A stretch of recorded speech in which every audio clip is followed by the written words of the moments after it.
Welcome to the Two Marketeers podcast, where marketing swashbucklers Sean and Lindsay seek to demystify the fascinating world of modern marketing.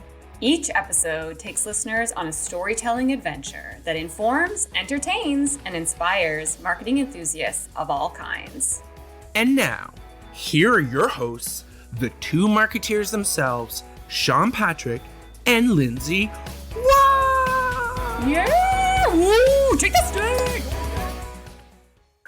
Hola. Hi! Hola, Margarita. Friday of the long weekend! Ooh, ooh. 1 p.m. It's cocktail time in the suburbs. I love how it's a long weekend in a pandemic. Like, it's still Wednesday. I don't know. It doesn't matter. Hi, Lindsay. It literally doesn't matter. Ladies and gentlemen, Lindsay Waugh.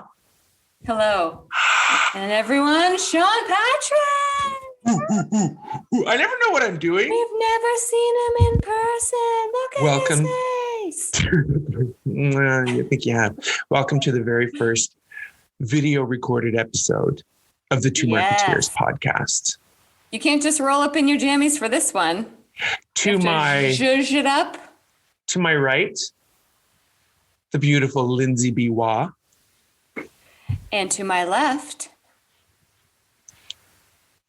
Shawnee P. Patrick, wise Doesn't know guy what to say. extraordinaire. She's like, well, I need a compliment, so I need to pause. To my left, I'm gonna need a minute to come, You say to something come like, up with something. the very interesting Sean Patrick. Very interesting and full of personality that no one wants to pay for, Okay. Sean Patrick. Thank you. Thank you very much. So Lindsay, what have you been doing the last hour? Tell our fans. Oh, uh-oh. I was Googling margarita recipes because it's time to get my blend on. Oh, I thought you said you were gobbling margaritas. Or is that the plan? Yeah, Googling, sampling, same thing. Gobbling. Same You're thing. Googling how to best Googling, gobbling, sampling. It's the best. Yum. Same thing. It's going to be a great weekend. What were you doing? Playing with new toys, like how to use video for podcasts. You know me. So we know who the cool one is. Yeah. We'll It's leave it you. at that.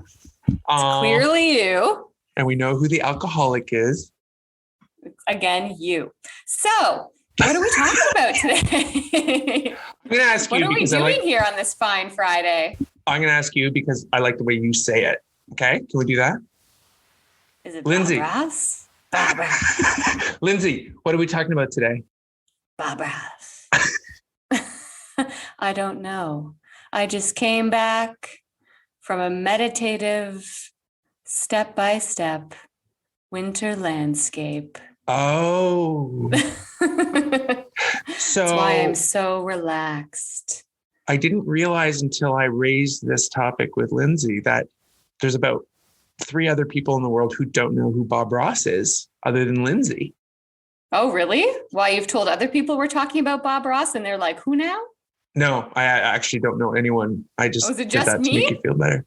Well, I don't raise it in conversation that much. You're a different age. So, I mean, Bob Ross and the Joy of Painting was his show that ran in the 80s and 90s when I was at my prime. One day I'm going to be an artist part of my life.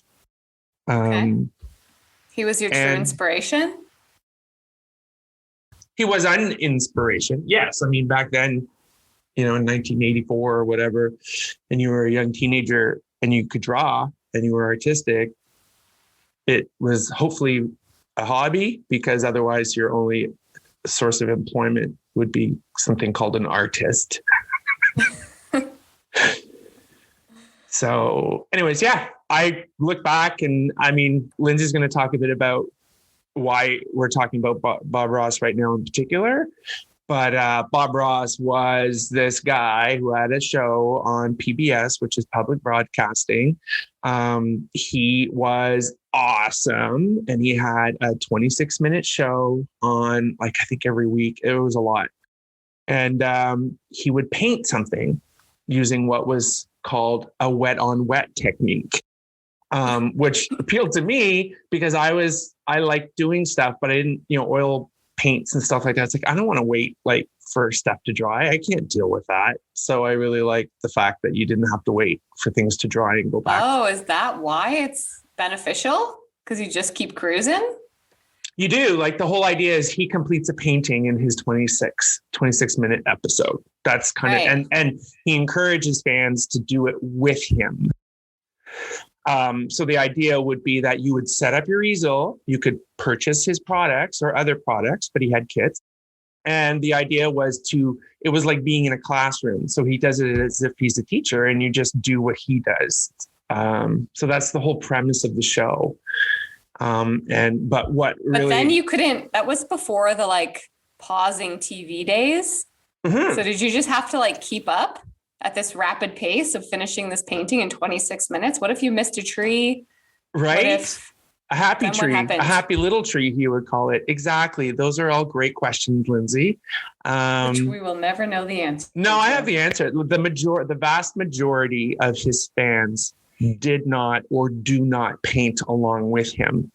So it became the whole purpose of sort of why it started to really become popular again in the last few years was it was truly an excellent idea. It was the perfect model for what we now know as content marketing.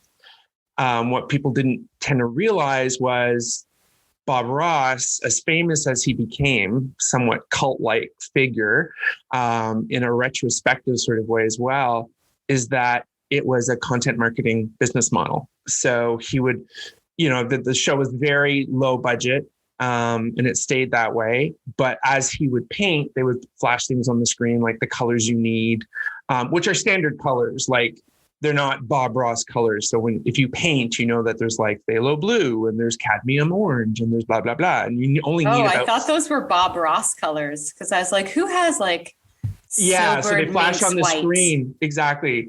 And he just gets right to it. But those are just standard, any manufacturer of paint, those are standard colors. So that because painting is all about mixing colors and the fact that I'm just a wee bit colorblind, which seems to always. You are?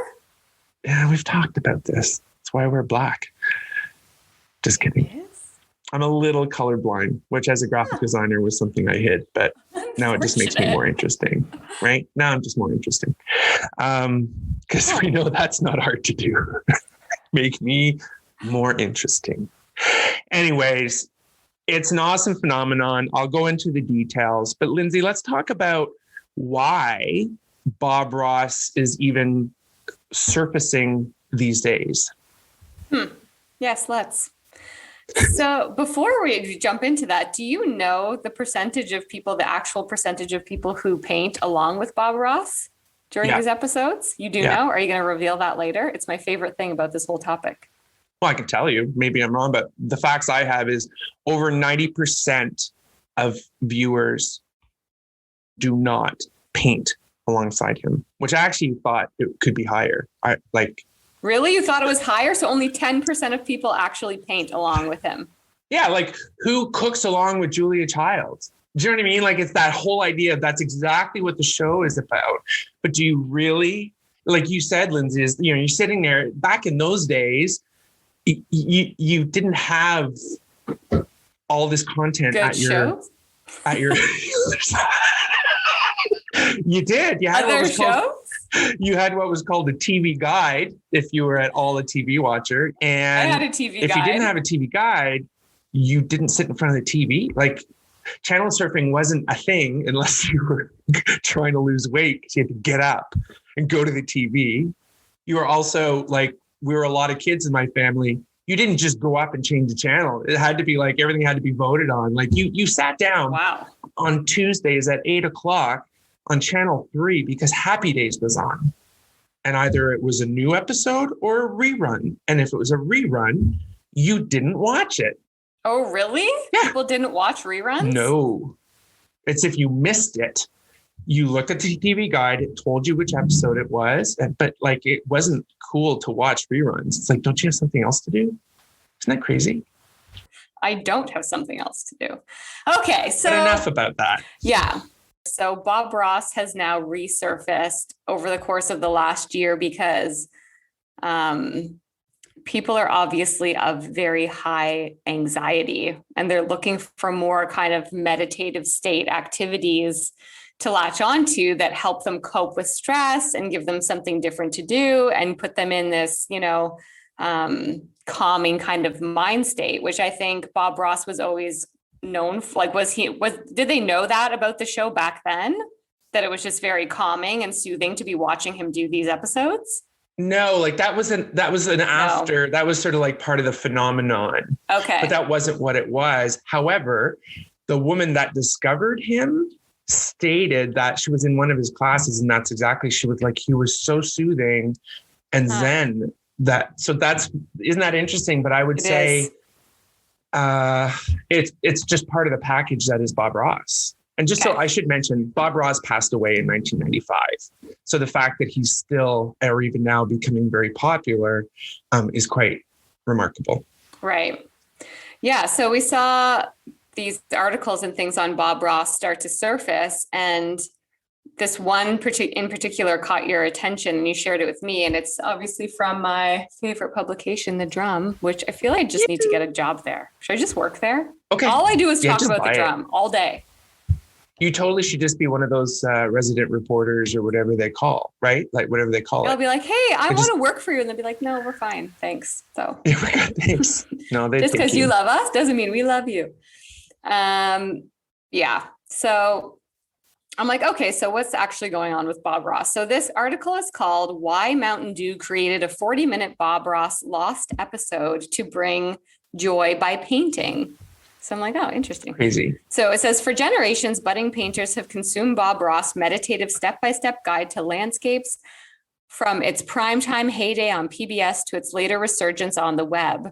After a year that saw people turn to his show, The Joy of Painting, to stay mindful, Mountain Dew decided to revisit the icon, bringing him back from the dead for a full 40-minute Lost episode. The Drum finds out how the happy little painter came back to life. So I'm like, okay, so it's so cool. Like during the pandemic with anxiety and stress at a very high level, people are kind of going back and latching on to his content as a different kind of meditative state activity to stay calm and present and mindful. And a totally different demographic. Right. So this article goes on to say, part artist, part magician, Bob Ross built up his trade by revealing his secrets. While painting can feel like a daunting highbrow space for many, Ross democratized it, giving agency to those who never thought they could pick up a paintbrush, let alone paint a masterpiece. Well, Ross enjoyed... That's what it was. That's what it was. Sorry, I'm interrupting. That's what it was. It made you feel like you could do what he was doing. Okay. I think that's the attraction. Got it. Okay. He made it so simple. Yeah. And it really was his approach. Okay. So they said, while Ross enjoyed fame between 1986 until his death in 1995 with the PBS TV show The Joy of Painting, his enduring popularity is thanks to the web, with old episodes on YouTube racking up millions of views. Keen to tap into Ross's posthumous fame, this month, Mountain Dew decided to resurrect the painter for a full 40-minute Lost episode. It felt like the right time to spread joy, to remind people of the simpler approach to life, that things continue to be difficult in our world. It's chaotic out there, but Bob's voice and style bring comfort and joy. So that's why they did it. That's why Mountain Dew kind of partnered with the Bob Ross company to resurrect this lost episode. Yeah, it was really cool. They kind of, I said, the way I see it is they Forrest Gumped it. So a lot of sort of like that Robert Zemeckis sort of CGI, where they basically took one of his old episodes, and as part of the painting that he's doing in that episode, at the end he paints a giant bottle of Mountain Dew in the scene. Right. Which is, to me, the whole thing got my attention, because I always remember back in the day when I worked in beverage, just meant I drank while I worked. Mountain Dew was the extreme, right? They were extreme sports. They were all that stuff. That it was such a calming thing. And I think that's kind of the demographic that the Bob Ross brand has attracted, as you said, Lindsay, in a time where something I found really interesting in one of the articles that I saw was, and I have to look at it because I always forget the 4 letters. It's one of the early things we talked about in podcast camp, ASMR. Oh, really? Like that soothing sound of his voice? Yeah, something very ASMR. It says, which just so you know, Lindsay, but Lindsay first introduced this to me when we were in this really high-end podcast studio back in the day when we used to be able to do that.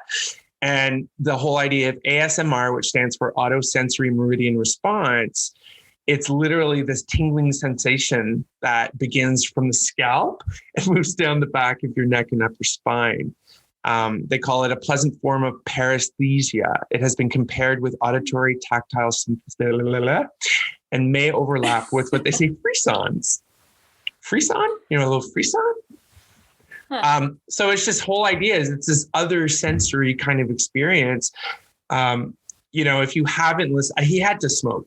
Maybe that's not right for me to say that, but he just got this he's 2 things. He's got this tone of voice, this cadence of speaking, and he says things like, I have a few quotes here. Like, he's so known to be quoted. There's nothing wrong with having a tree as a friend.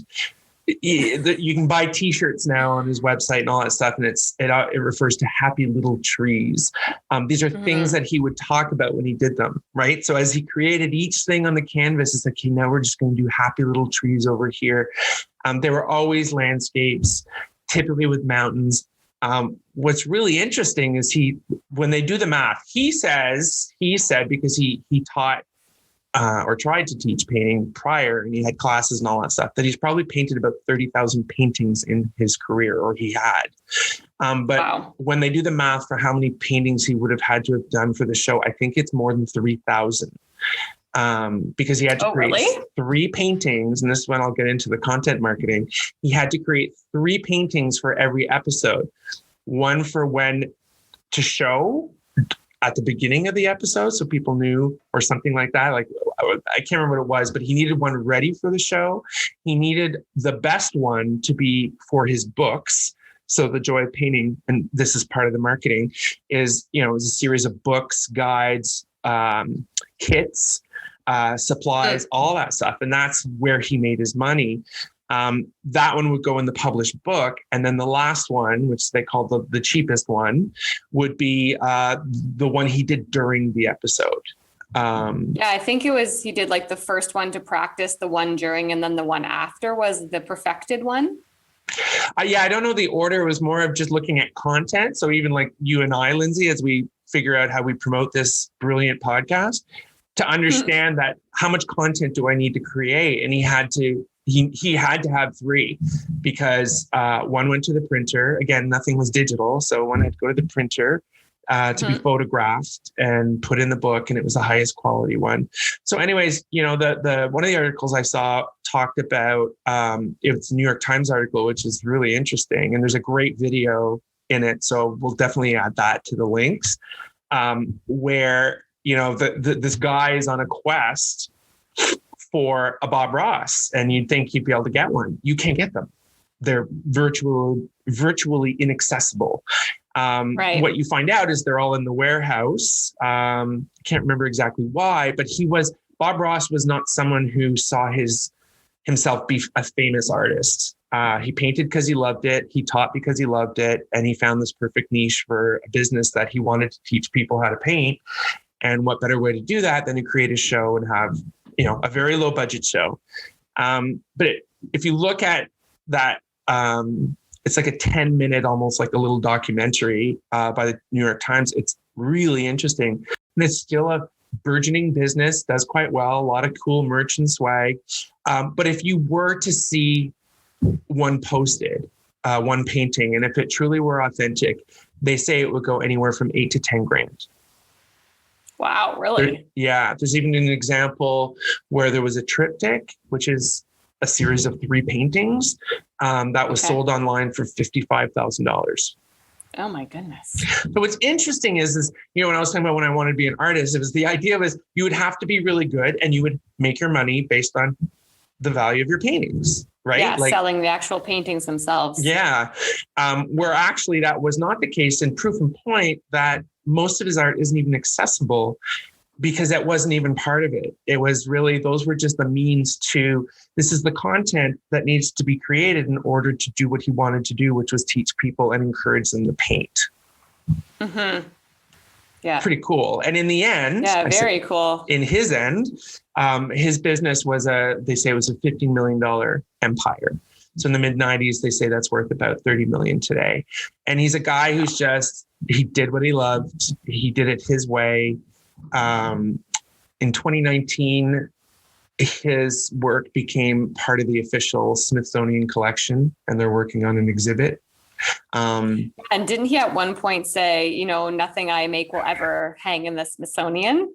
Exactly. Like he was on the Phil Donahue show, which was actually in 1994, the talk show host Phil Donahue asked Mr. Ross to say out loud, your work will never hang in a museum. And then Mr. Ross replied, well, maybe it will, but probably not the Smithsonian. Humble man. Okay. That was it. But he'd already achieved quite an incredible fame at that point, because we're talking Phil Donahue was in the 90s, let's say. He was on the Oprah of that time, doing what he does and known for it.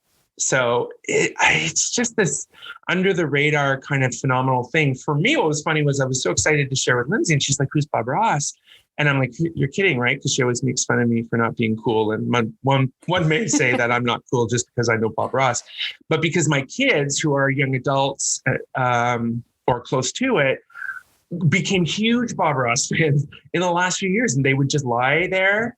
And, if they want to sleep in on a weekend, if you have teenage kids, that's what they do. And they have their laptops and they would binge watch Bob Ross. Or they would play it while they were doing their homework. And I was, this is hilarious. As soon as I mentioned it to Lindsay, I went upstairs and there my youngest daughter's laptop is on the counter, which is her classroom now. A Bob Ross sticker on her laptop. She's creative. That's so crazy. Yeah.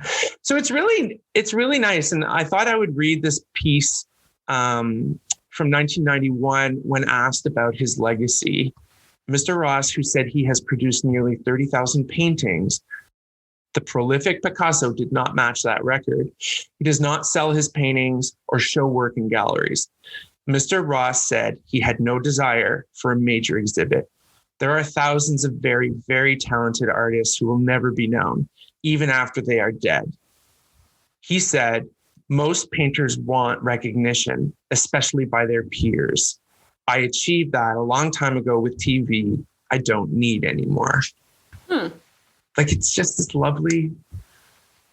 I know, it's so interesting because, the cynical part of me just feels like that can't be true. Like, all he really wanted to do was teach. Like, meanwhile, he's selling millions of dollars of art supply products. But it wasn't like an infomercial.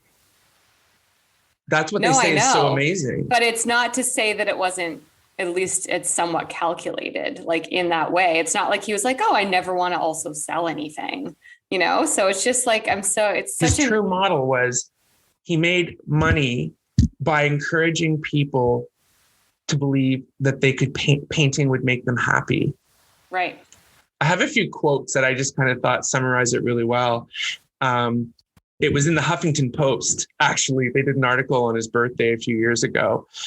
They say, for those unfamiliar with his public television show, for shame! ! Lindsay. The joy of painting consisted largely of Ross demonstrating the wonder that is landscape painting. He painted mountains and trees and streams, all the while dropping incredibly Zen knowledge in his tingle-inducing tones. His episodes were equal parts art instruction and tranquil wisdom, perfect for the ASMR obsessed among us. Yeah, I think that's what people are looking for now, that tranquil wisdom. Yeah, which was the underlying part. But I think that's what got him all the fans. And I think we talked about this in our last episode where you said, I actually wasn't boring to listen to. And I was so touched. I'm getting teary-eyed again. But it's to say is you could know all you want, but if you're not interesting, you've got nothing. Right. Right? And no one has commented. So I'm going to assume I'm not hated by Al until I am. Not yet. As a sort of celebrate his birthdays, I think in 2016, she put together, I think it was like 50 quotes from his show. 50 Bob Ross quotes? Yes. Like he was so consistent. And that's another thing about content marketing, right? He's so consistent in the way he communicated that you just, that's goes, what you went I for. always sound like a broken record. Don't I sound like Is that a what he broken said? record? Yeah, though I watched maybe a couple of Oh, he's episodes so funny. and he was just like, don't I just sound like a broken record? I'm curious if you played it for your daughters. I'm curious to see whether it would keep their attention. Yeah. I remember you said those street painters. I would, if we were somewhere, I'd beg my parents, can you just leave me here and I'll just watch this for the next 2 hours? Yeah. And they were like, no. It is pretty mesmerizing. Here's a few quotes that just give you a taste of his personality. This is one he's really known for, is we don't make mistakes. We just have happy accidents. I'm sure. I actually love that one. So because he would make mistakes. I'm just going to take a little more and make a little tree. Happy little accidents. And he was learning as he went. Yeah. Another thing that's really good for brands and content marketing, right, is you learn as you go. There has to be that aspect of showing that mistakes are just means of learning. Yeah. And I think it's that vulnerability too that made him so attractive to follow. So vulnerable. Yeah, because Absolutely. I feel like most artists, especially of the time, the Andy Warhols and all of that, like they wouldn't reveal something until it was their perfect like masterpiece, you know? And that was the value of art. That's how you made money with art. So that's why his model, which you said it's very calculated. It absolutely was. He didn't happen into it, which is why it's so celebrated. Right. Well, another one is, I think there's an artist hidden at the bottom of every single one of us. So you have to understand, like his show was 26 minutes long, no edits. Yeah. Wow. No edits. He stood in the studio and he did it. So these things that he got, they were just things that rolled off the tongue. And I think that's hard. It could be like, oh, that's why he was so consistent, because he was just always himself. But on the other hand, you'd be like, wow, that's pretty impressive that he could keep that consistency and that message and that character, which just goes to show how authentic it really was. But I was reading something too that said he was so calculated. Like he would rehearse and rehearse and rehearse, and he would know every word of every episode that he was going to say long before he ever recorded it. Like he was like, in the way that, you know, Martha Stewart is so calculated about her brand presence and how she represents herself. Although it seems like, oh, his wild hair and him just like going on and filming these 26-minute episodes, like one cut, no edits, no nothing. Like from what it sounds like, he was a very calculated, attention to detail, had to be his way type of person. Okay. It's not unlike what we talked about where you make fun of me for being over-prepared. I'm very calculated. That's good. I'm not making fun of you. So he talks about like no pressure, just relax and watch it happen. It's so important to do something every day that will make you happy. It was all his idea was painting will make you happy. Right. I love this one, which is now going to be a new one for me, is talent is a pursued interest. Anything that you're willing to practice, you can do. And it's that idea that don't assume you have to be good at something to develop that talent. You just have to work a little harder at it. It's interesting because that's a lot of, you know, obviously I follow a lot of parenting psychology and stuff like that. And that's what they say you lean into in these days and these times, and what they know about psychology is that it's not about like, you're not born with talent. You're not like born to be a basketball player. Like even the best basketball players work their asses off. Like nothing's just handed to you. Yeah. And you can be you can be what you want to be as long as you practice hard enough to get there. So it's like, that's such an interesting thing that he kind of knew that, latched onto that, and just delivered those messages in these little sound bites to people. Yeah. I did collect a few sort of stats that I thought you'd find interesting from Wikipedia, from a lot of content on YouTube, from Huffington Post, a bunch of places. He has a YouTube channel that remains very active. Do you have any idea how many subscribers it has? Subscribers. It's millions, isn't it? Yeah, it's almost 5 million as of yesterday.